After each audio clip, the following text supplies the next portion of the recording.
in the gentle valleys of Northumberland, where the River Coquet winds like silver ribbon through meadows and under centuries-old bridges, the village of Acklington sits quietly, wrapped in hedgerows and history. Today, it may seem like just another peaceful hamlet, but beneath its stillness flows a story as whimsical as it is enduring. A tale not of knights or ghosts, but of fish and human kindness. The River Coquet has long been known for its migrating salmon, sleek and powerful, who return each year from the ocean to the very streams where they were born. Generation after generation, these fish have made the long, perilous journey upstream, braving currents, otters, anglers and stone to spawn and begin the cycle again. But in 1778, something changed. That year, a stone weir, a kind of low dam, was built across the river at Acklington. It was meant to help regulate water flow and improve the milling downstream, but no one considered the salmon. The once smooth river passage became an abrupt wall. The fish, finding their agiled path suddenly blocked, gathered and churned in confusion beneath the cascading water. Villagers began to notice. The water foamed with futile leaps. Shimmering backs flashed silver in the sun, only to fall back in defeat. Day after day, the salmon tried and failed to find their way past the new obstacle. Then, according to legend, something curious happened. One morning, a wooden sign appeared on the riverbank, nailed carefully to a fence post just above the waterline.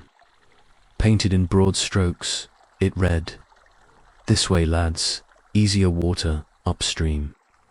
The arrow pointed toward a smaller, nearby stream, one of the Coquet's many tributaries that branched away before the weir and looped gently around it. The stream was clear, steady, and, crucially, unobstructed, and whether by luck, instinct, or some strange shared understanding, the salmon began to follow it. Locals swore it worked. The fish started diverting to the side stream, leaping and wriggling up the easier path. And so the tradition was born. Each spawning season, someone, no one ever knew exactly who, would repaint or replace the sign if it had faded or fallen. Some years it was a carved plank, others a painted stone.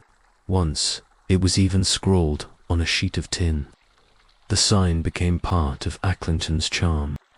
Children watched for it in spring. Artists sketched it. Anglers joked that even the fish had their own road signs. But deeper than the humor was a gentle pride, that in this quiet village, people cared enough about the lives beneath the water to lend a helping hand, or at least a helpful pointer. Though modern conservation efforts have since installed fish passers and ladders at many weirs, the story of the salmon sign remains part of the village's spirit. Some even claim that, to this day, the fish still prefer the old side stream, not because it's easier, but because it's part of their legend now, too.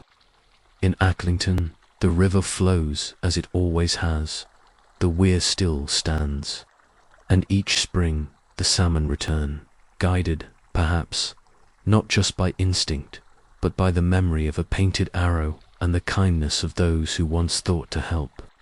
If you enjoyed this fishy tale from Britain's past, don't forget to like, subscribe, and comment below with your favorite legend, or share a chilling local story of your own.